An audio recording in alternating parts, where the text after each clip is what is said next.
Hey everybody. Hey, just headed out on Trail 110 for a little jaunt. I've had this bike for a couple summers and I realized I haven't really posted anything about it and how much fun it is to ride. So I just wanted to take it out and show what it's like to ride this dude. Mine does have the dual range tranny. It's right here. You just put it, it's got a low and a high range. It's, obviously carbureted. This is a 1984 model. Really cool little bike. Mine's only got 1,488 miles on it, so almost every bike I've got here has more miles. You can see I've got the Trail 125 as well. It's been pretty interesting to live with both of them for a while. Tried to do a video to compare them. I'm not much of a reviewer. I'm just off the cuff, so I don't know how thorough it is, but suffice to say, it's just a more modern version of the 110. The 125 is, fuel injected disc brakes, that type of thing. Lots smoother, a little more highway capable, but not much. This is a 40-mile-an-hour bike, really. This one, top speed, like buzzy as hell.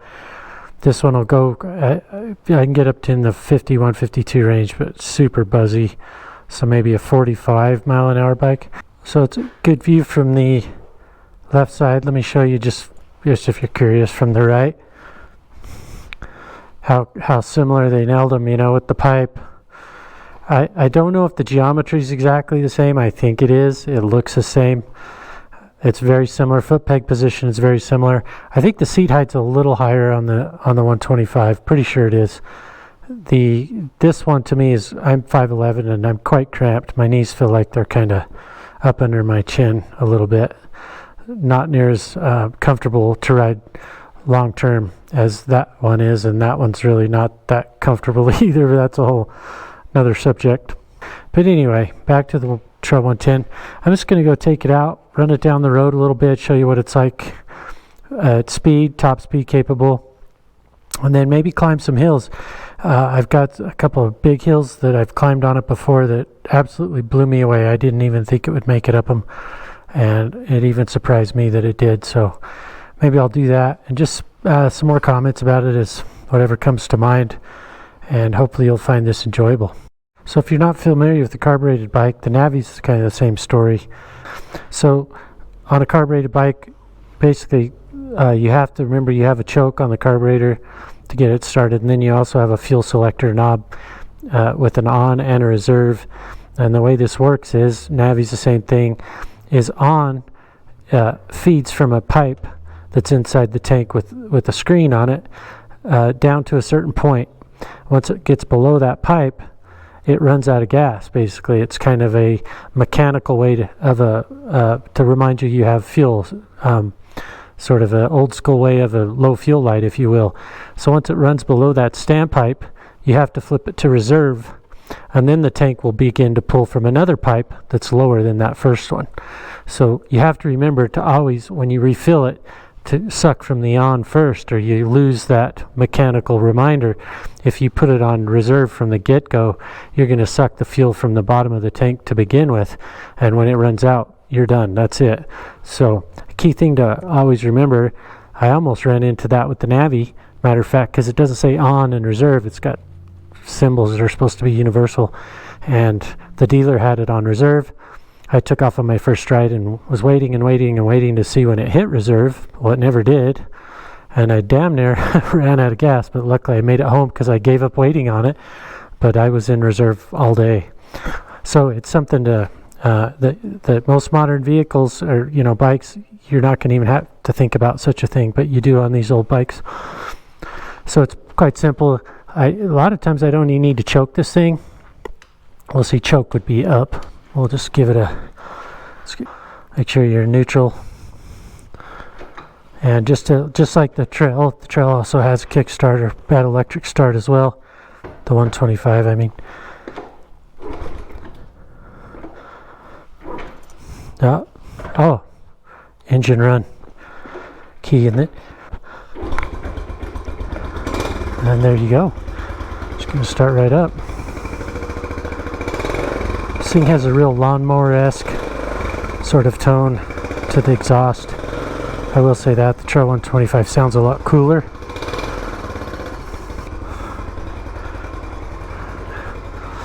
oh yeah, another thing, it runs off the stator. So you can see that the headlight and all the lights run off the stator, so they're directly connected to the RPMs of the engine. You'll see a lot of comments out there. The Navi is actually the same setup, which is pretty interesting, 1984 to 2022, and they've still got a bike out that's set up that way. All right, off we go. So I've had a hell of a time the few times I have recorded any content on this bike. I've had a hell of a time getting the view right. I don't know if it's because of how I sit or what, but it's been really challenging to get a good view of the speedo. So I'll get home all proud of my ride and then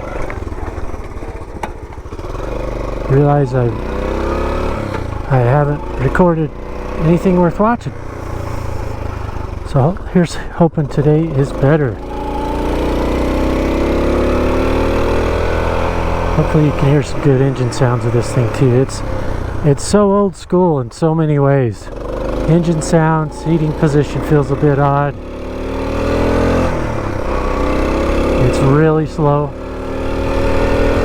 The suspension is super squishy.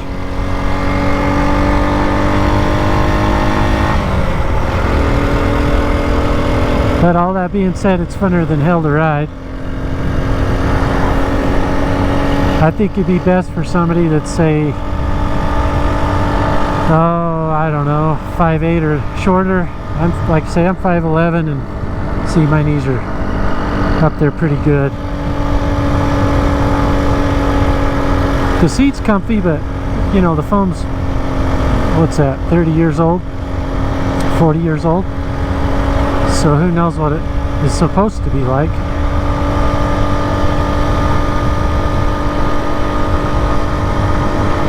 It's very, very buzzy. The vibration in the pegs right now is extreme. I wouldn't want to go very far on it. Even as far as we're going tonight is my limit. It takes me a little while to get out of town to find some trails I like to ride it on, and the buzz is, it's a bit much. I'm someone I've realized that is more I don't know what the word I'm looking for is. It's just more noticeable to me and more irritating. I don't have a lot of tolerance for it.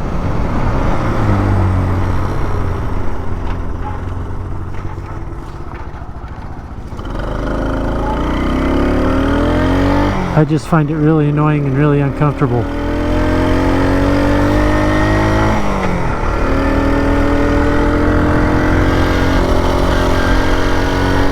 I was making sure the choke was off. It's so slow. So slow, I feel like maybe the choke's on. But yeah, as far as this bike and the Trail 125 go, if you've ridden this bike, I would say to someone who had, if they were to ask me, I've got almost 3,000 miles on my Trail 125, so I feel semi-qualified to compare them. I would just tell someone that's curious, if they've ever ridden a 110, it's probably 80% the experience of riding the Trail 125. It's just more modern in every way. You know, it's, as I said, fuel injected, disc brakes, electric start, LED lighting. Seating position is more comfy for sure, not as cramped. It's a little bit faster, definitely smoother. But and all that being said, that's all great, you know. But if you've got one of these though, and you're looking at the Trail as some sort of big leap, you know, into a more capable bike, and maybe I don't want to go down the rabbit hole what capable, because that's subject to whatever you think, you know, it's subject to interpretation. But when I say capable, I would just say as a general all-around motorcycle, the 125 is more capable. You know, let's say your goal is to run around town, pick up things. They both have a great big rear rack. They'll both do that just fine. Pleasure to do it. Going you know, on a couple hour trail ride, pretty similar as well. I think when you get into any more time out on the trail, more than a couple hours, and or any more distance to the trail, if you're going to ride it there and back, I think the Trail 125 is a much better bike. This is challenging to take anywhere for any amount of distance or time. It really is. So I found myself not riding it a lot. It's kind of it's a fun little novelty bike to have in the garage. I've enjoyed the hell out of it. But it's not something I would take anywhere. It's something maybe you load in the truck and take on a camping trip and ride around the campsite. You know, explore around the campsite or whatever. Be great for that. Now, that being said, I just came across a post, somebody talking about 3 guys out somewhere in the country. So yeah, I just came across a post, somebody talking about 3 guys out in the country somewhere, 2 of them on 125s and 1 of them on a 110, doing like a big trip, like cross-country trip. So, you know, can it be done? Sure. Would I do it? Not in a million years. I love the idea of it, but it would need a complete ergonomic rethink. It would need definitely some vibration mitigation done. Motor-wise, it's not a lot slower than all the other Honda Minis, so I don't know that the motor's a factor, really, to do something like that. But that's such a small niche of people, I don't want to spend too much time talking about that. I think most of us would just buy it and, like I say, take it camping, run around town, those types of things, and doing all that, it's a hoot. It's great for that. So you're going to get on a highway here.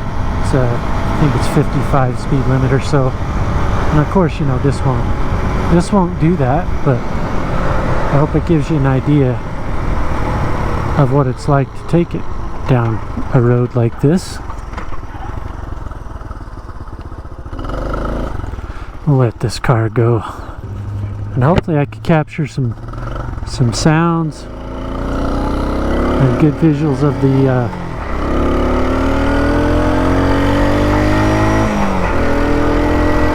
the motor. It's pretty cool. It's pretty cute. Pretty fun. So there's 35. There's 4th gear pinned wide open. Off we go. Let's see what happens. You can kind of see a little bit of a shake in my bars. I don't think my front tire is entirely either not balanced correctly or not mounted, not seated exactly even around the wheel.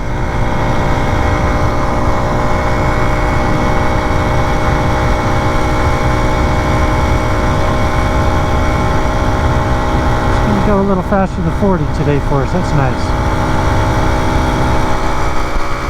Get in the tuck and we'll see what she does.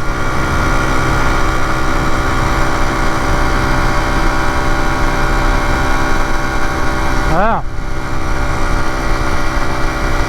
Actually pretty impressed. I think that's a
Still pinned wide open.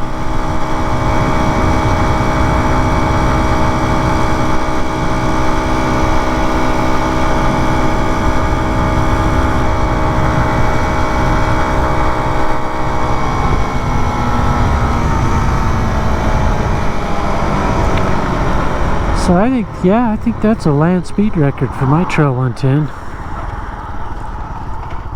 We hit almost 46, 47 there. Pretty damn cool.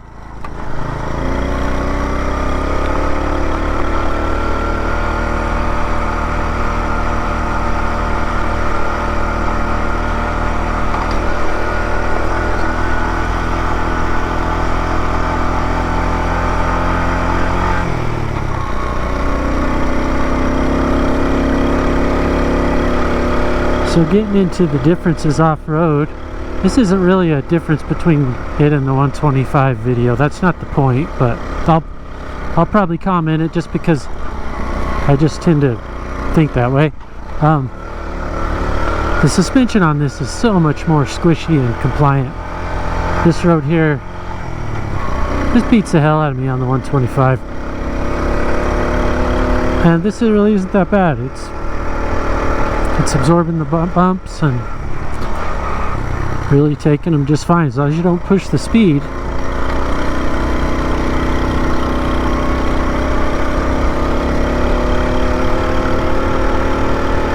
So I'm going to just show you, hopefully these trails aren't chewed up too bad to do this.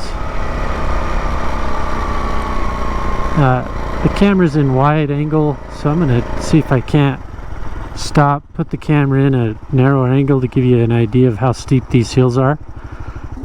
I'll try climbing them in both high range in first and low range in first and show you what it's like. So here we go, back into wide mode. I'm going to leave it in high range on first gear. And we're going to get a run at it. And we'll see what happens. I'm pretty sure it's not going to climb it. I think we'll power out about halfway through.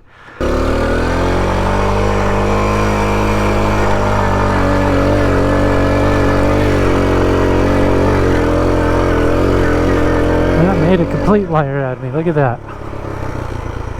Yeehaw! So we'll go back down here, put it in low range. I'm not sure what the actual procedure is to do to put it in low range. I just put it in neutral, and then you can see here, let me get off the bike.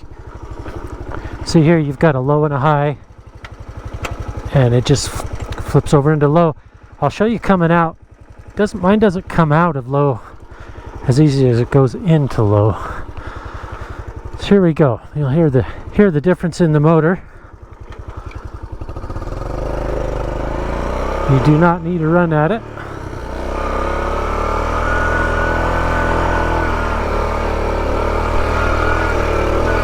But as long as the tire will dig,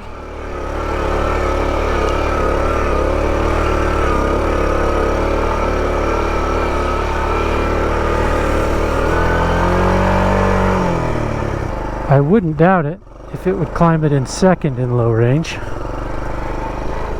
We could test that.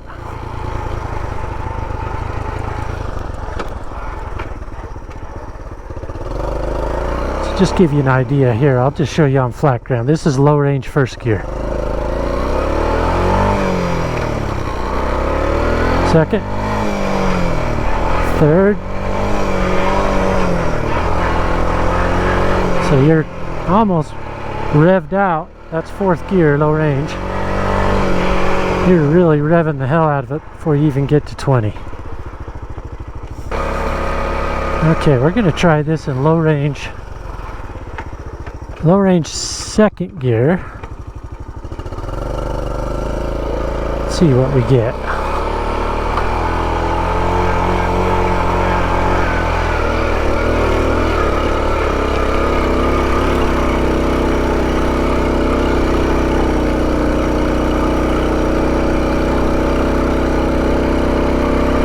Just barely. As you could hear, it almost powered out on that one. So yeah, what a little billy goat, huh? First gear, low range.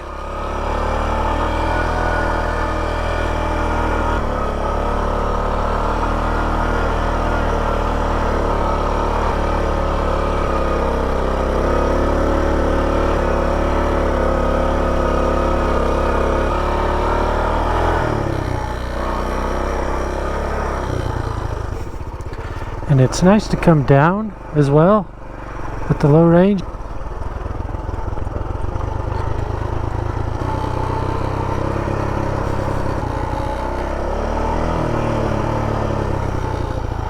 Yeah, isn't that cool? It's pretty addictive. It makes you want to, kind of makes you go hunting for bigger and bigger hills. We're going to go try one more that's a lot steeper. So here's mine going back into high.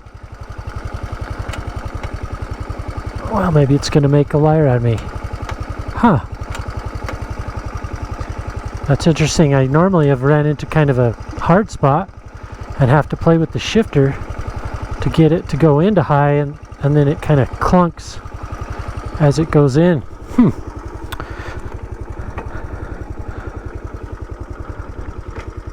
Seems to have went in just fine. Interesting. That's a first. Oh, no. There it is. See? I'm not in high. See, I'm actually in neutral. And there we go. Yep. So I'm having to put it in gear and then push it the final bit. I don't know what that's about. If any of you know what the proper procedure is, let me know.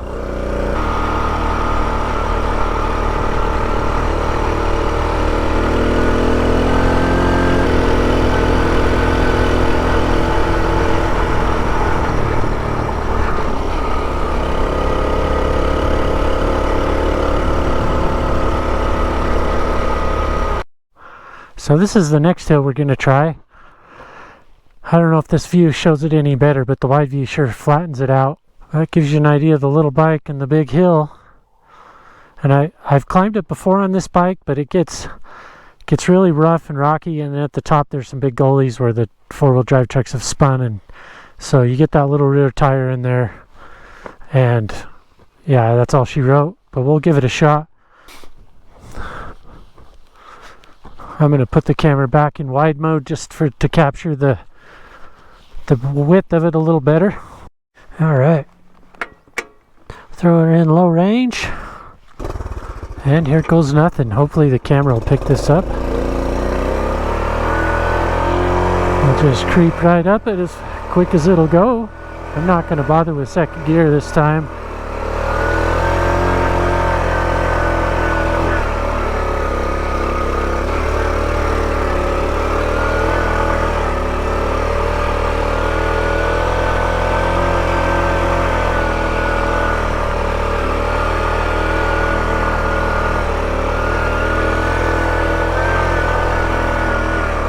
That gives you a little perspective, maybe. I should have turned to the left and right earlier.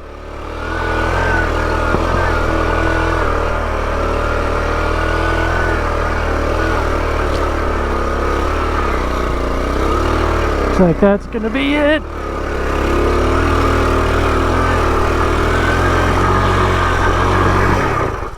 Almost. Well, we were close. That's kind of what I thought. You get into these big divots and yeah, it's just not enough bike. You need more speed. As I've said, as long as you have traction, it'll go up it. It's traction is your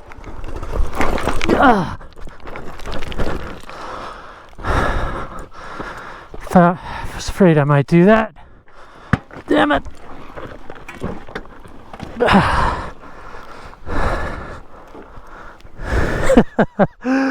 Now the center stand came down.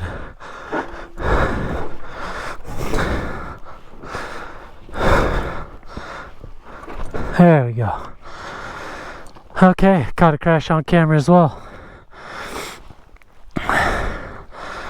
So yeah, as I started to say before I biffed, if I went down hard, as long as you got traction, it'll climb it. I don't know if that gives you any idea of the steepness here, but it's climbed this before. I think I might have stayed on the high side of these, I don't remember. There's much less loose dirt, so I didn't have too much trouble getting up. But as you can see, today was a different story. I actually need to catch my breath.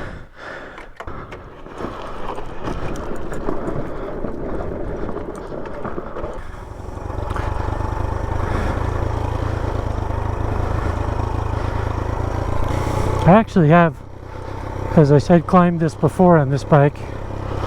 The condition of the trail was a lot better, and it wasn't easy. I almost didn't make it, but it pulled off that last little bit at the top. But experiment's semi-successful.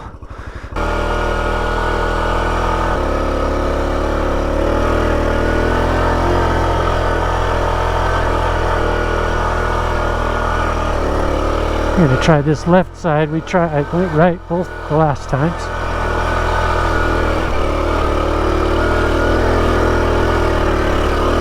Maybe not. Maybe we're going left again. Oh, no. That is it. This is third try and same results. So yeah, as before, get in these holes. I think we made it to right there before, and then I dumped it in that hole. It's just a matter of how much bite you can get out of the rear wheel. Pretty impressive little dude.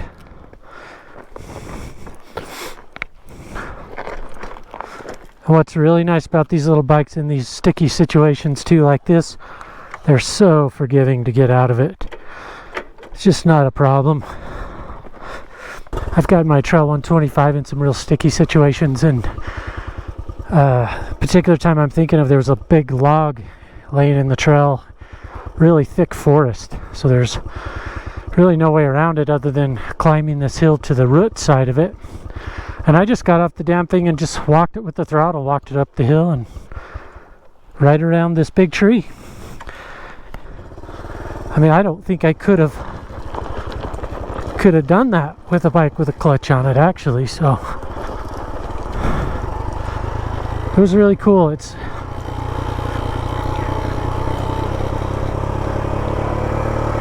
They're so light and forgiving, you can just get them out of sticky jams so easy. That was that. Did not happen again.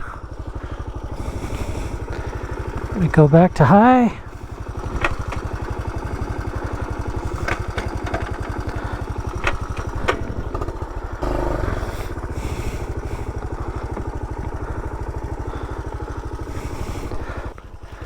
As I said, this thing's a billy goat. Hopefully, even though I didn't make it up this hill, hopefully that gave you an idea what you could do on one of these things. It's a cool little bike. Can't say enough good about it, but appreciate you watching. Hit the like button, subscribe if you haven't. Hit me up with any questions, and we will catch you next time.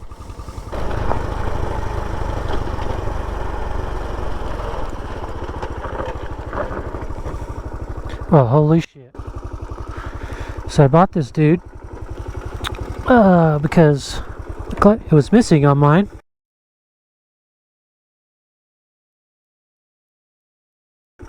And it is in most of them. When you look at them used, it's common.